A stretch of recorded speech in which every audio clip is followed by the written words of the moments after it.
We also see that also in the Netherlands, the topic raises many emotions. Last Sunday there was a big demonstration in The Hague. About more than 100,000 people attended, and their message to the Dutch government was that they wanted to draw a red line, actually to say to the government, you should be more harsh to Israel so that they would stop the war in Gaza. So what I would really like to ask those protesters or those people who made such demands, why don't they put the pressure on the party that started this war? People tend to forget that in history you cannot ask the party that didn't start the war to end the war. The ones who started this war were Hamas. So Hamas started this war, the pressure should be on Hamas. I am for ending this war. It's an ugly war. It's a war that is making lots of people die. But let's not forget, it's a war that Hamas started, that Israel didn't ask for, didn't want. And it was a suicidal war by Hamas. And by the way, Hamas leaders, they don't care about their people. They consider their people's lives as tactical losses. So those people should be demonstrating against Hamas.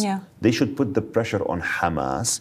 They should put the pressure on those useful idiots in Europe. Are you surprised that they're not standing up against Hamas? Yeah, I think they are thinking that they are doing the right thing because they know that Israel is a democracy that would not take their take their demands as they would take their demands as, you know, this is like freedom of speech and things like that. But I think that they are not fully aware of the dynamics in the Middle East, and they don't really understand how things go. The real pressure should be on Hamas. Hamas started this war. Hamas can end this war yesterday. They just have to release the hostages, disarm, and leave. Israel or any other state would not be stupid to allow a militia on its borders that promised to repeat October 7 again and again and again. Imagine if there was a militia that went to the United Arab Emirates or Saudi Arabia and killed, so the population of United Arab Emirates is 85,000 kilometers, but it's like 10 million people. And the population of Saudi Arabia is 30 million people. Imagine if a militia went to Saudi Arabia or in Israel and they killed Saudi Arabia or the UAE, and they killed 2,500 people. You wouldn't accept. Or 3,000 people, or 3,500 based on the proportions, things that had happened in Israel. Imagine that a militia that did so, it is not completely destroyed and it would be allowed to rearm again. No one would accept that. No one would accept that. And Israel will not accept that because Israel now is fighting for its life. Let's talk about you personally, because you were raised in Saudi Arabia with deep Islamic convictions. What changed your heart from hostility toward the Jewish people to love and respect them? By the way, not to the Jewish people alone, also to people like yourself, Christians. Christians. So Jews first, Christians second. What made a change in your thoughts? I do remember I called the Christians when I was young what we were told to call the Crusades. The Crusaders. The Crusaders, Al-Salibiyin. Not Christians, Al-Masihiyin, Al-Salibiyin, the Crusaders. So the mentality of the 12th century, I would say, the times of King Philip and King Richard Lionheart and Saladin and Nuruddin Zinki. I do remember this was the terminology that we were using in the schools of Tahfidh. So what did you say about Jews back then? Jews back then, children of apes and monkeys, the enemies of God, the enemies of Muslims. Those who don't respect God, those who violated the law against Moses, those who don't deserve to be alive. Yeah, of course, but this is what we were indoctrinated with. This is what you know. The real change of heart, or the real, how to say this, the real awakening happened in Paris, France, when I signed up for a homestay program with a Jewish family. And the rest is history. But this was the real pivotal point. You stayed with a Jewish family in France? For the first time. Did you know that you were going to stay there? It was not actually known to me that they would be Jewish. They would be French, but Jewish, no. And that was my first encounter. So what happened? Sarah, many people who hate Jews haven't met a Jew in their life. Many of those who hate Israelis haven't met an Israeli in their life. religious hate is lethal. Religious hate is dangerous. Religious hate would end in causing harm not only to the person, to the entire group of people. Yeah, but you met a Jewish family, and in the years before you were convicted that the Jewish people were sons of apes and pigs. Yeah, and they are the enemies of Muslims, the enemies of Islam. But that contradicts each other. So what happened there? That needed some sort of an audacity, courage to confront your old bad ideas and debate and to somehow, if you are so sincere in reaching the truth, I believe that you would reach it one day. You mean a debate in your head? The debate in my head, yeah. I was having lots of struggle. But the encounter with the Jewish family gave me the opportunity to learn from the source. In the Arab world, Egypt, Saudi Arabia, also in different parts of the Arab world, we learn about Judaism and about the Jews from the most anti-Semitic Arab professors in universities, in media, in social media even back then, when it was social media, back then they were called the forums. So the forums were like the social media back then. So, or in Arabic, al-muntadayat.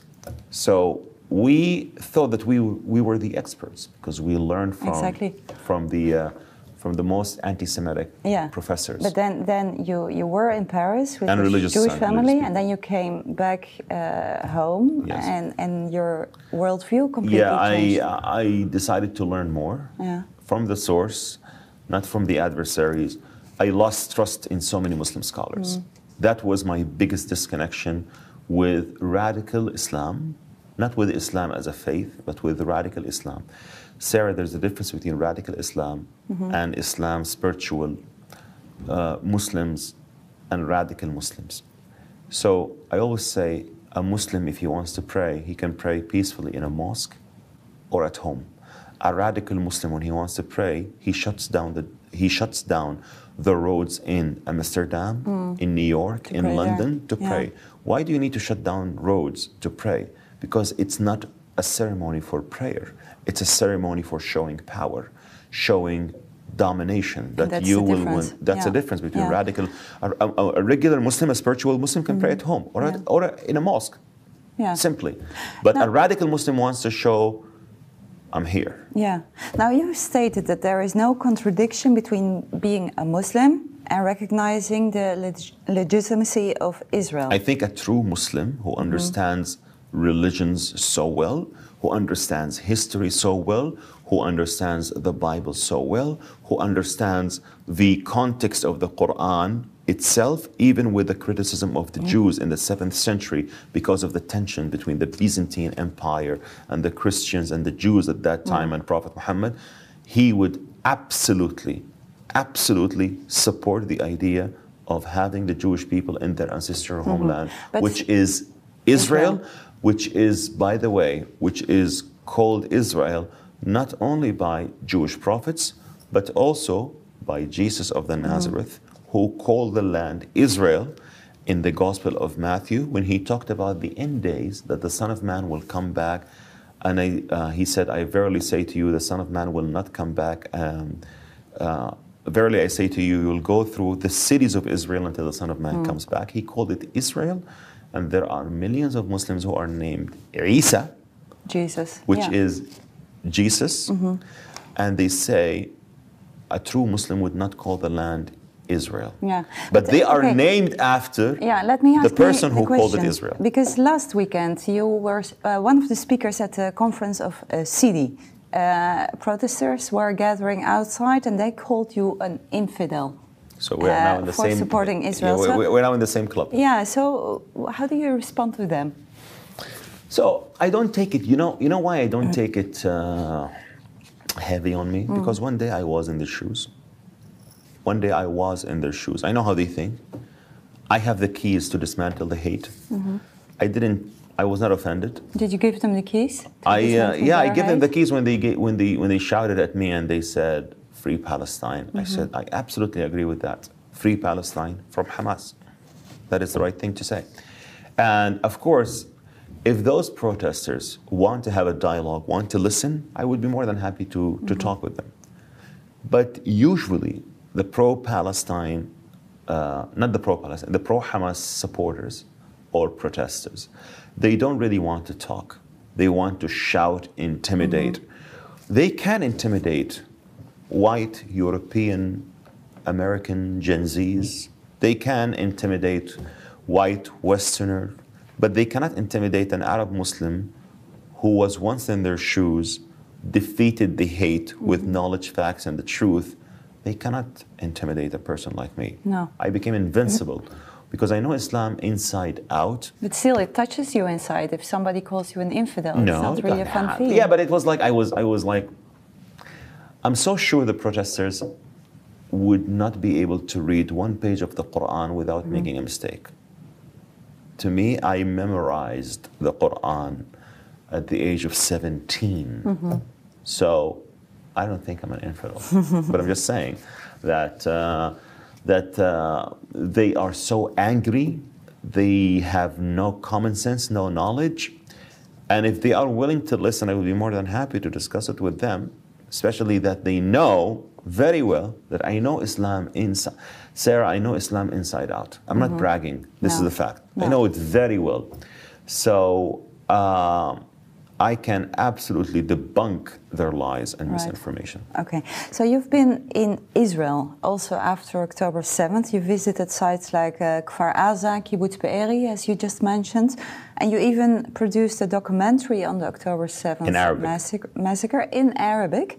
What was your goal about showing the Arab world what happened on October 7th? That's a very good question. I have two types of audiences, or three types, I would say. English-speaking, Arabic-speaking, Hebrew-speaking.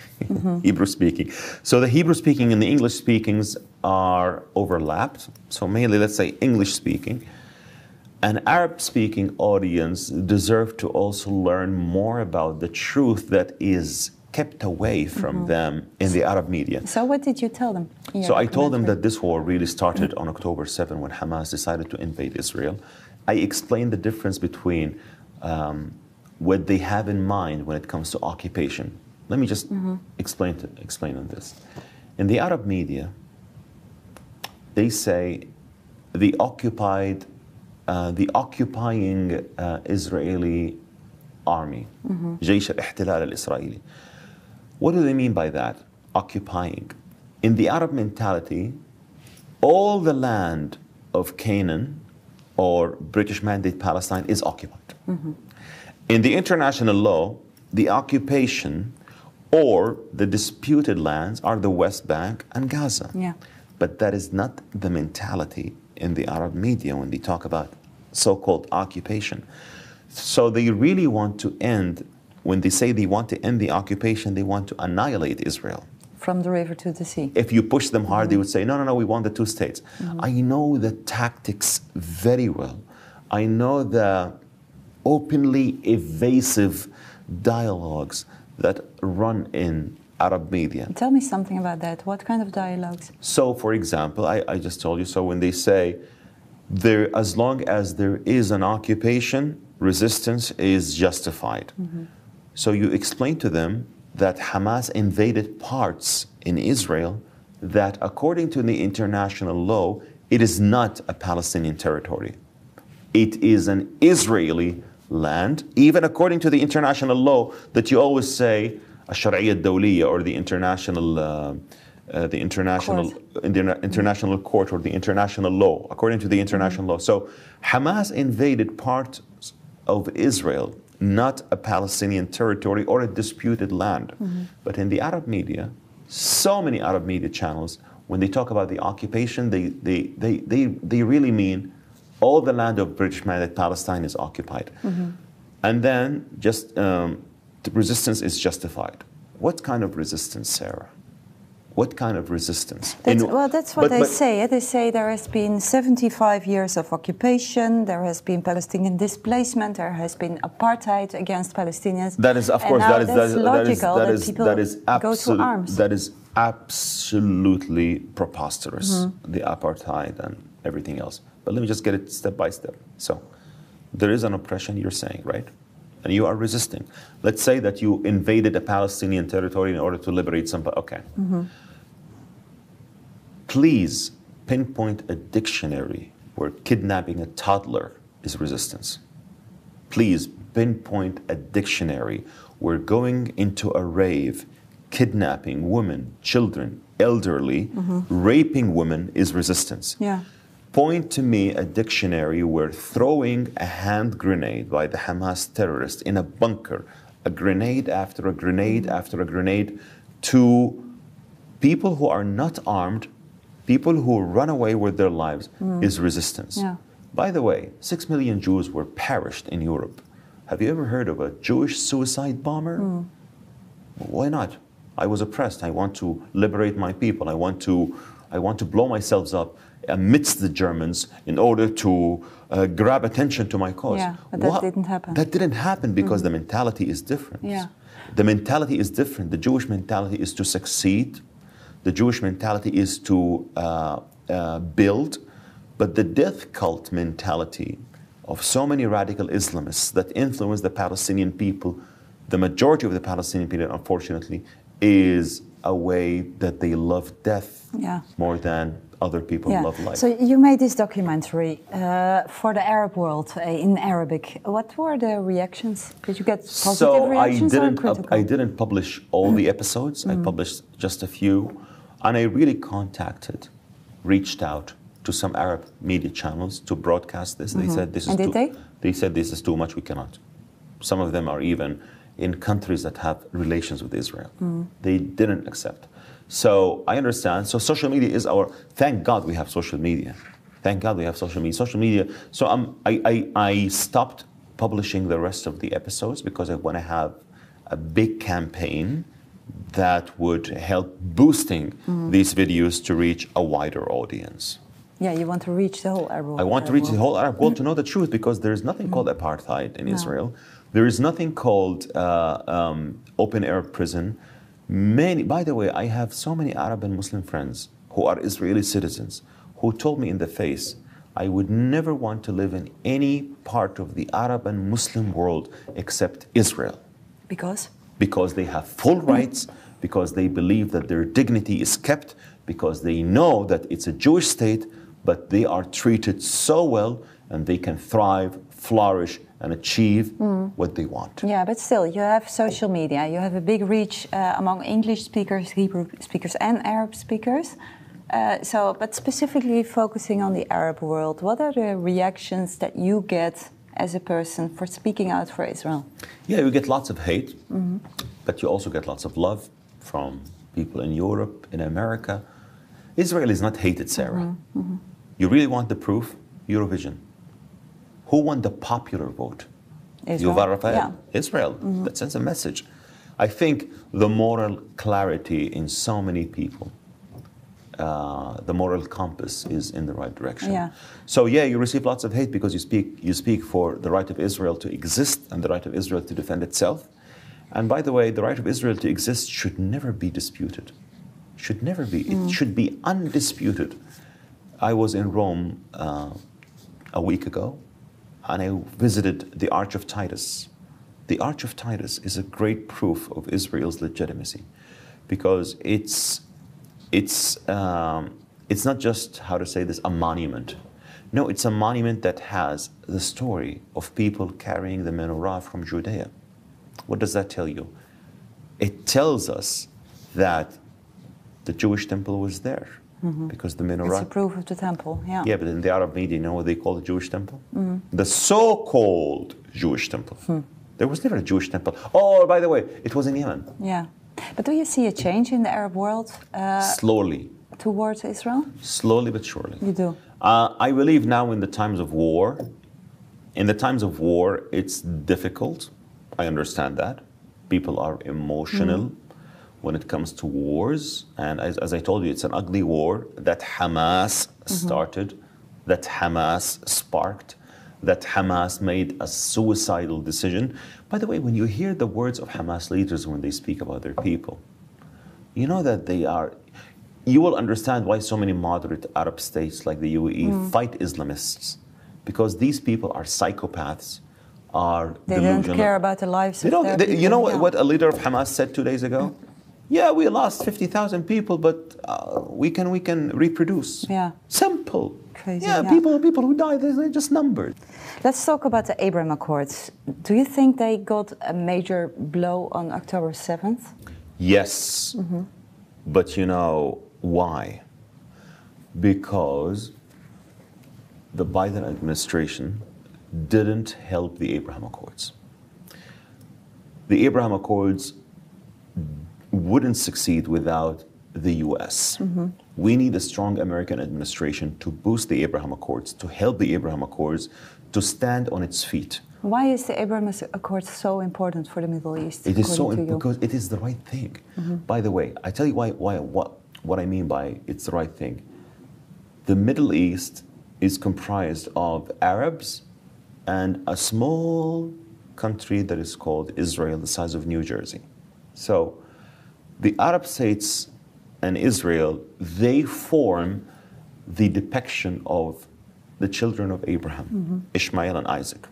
Ishmael and Isaac did not communicate in their adult life, but they communicated when Abraham died. When Abraham died, Ishmael and Isaac buried Abraham in Hebron. Abraham united Ishmael and Isaac 4,000 years ago. Abraham Accords united Arabs and Muslims, Arabs and Israel and Jews 4,000 years later.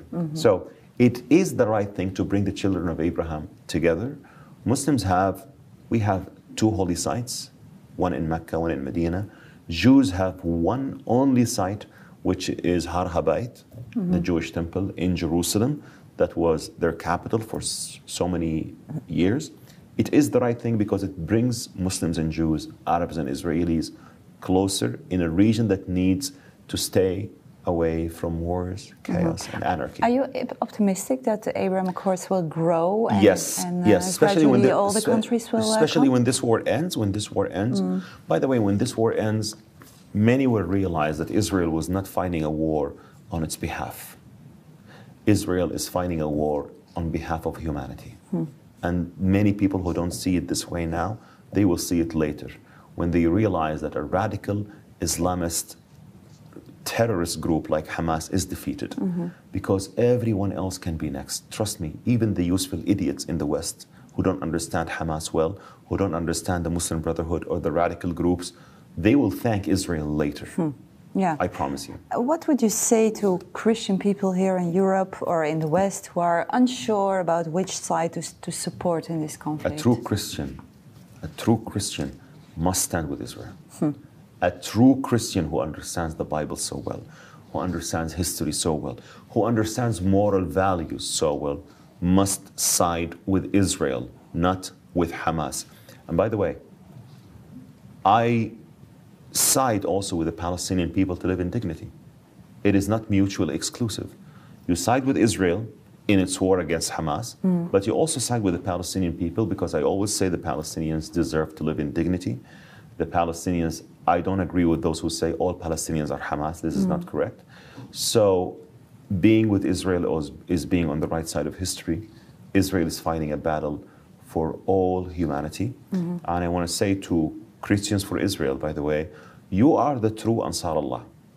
So Ansar Allah is the group name of Al-Houthi.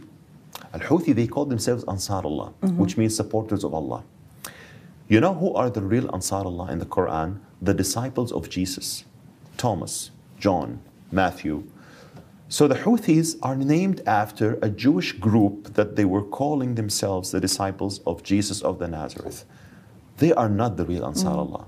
Christians for Israel and evangelicals and those who support the Jewish state are the real Ansar Allah.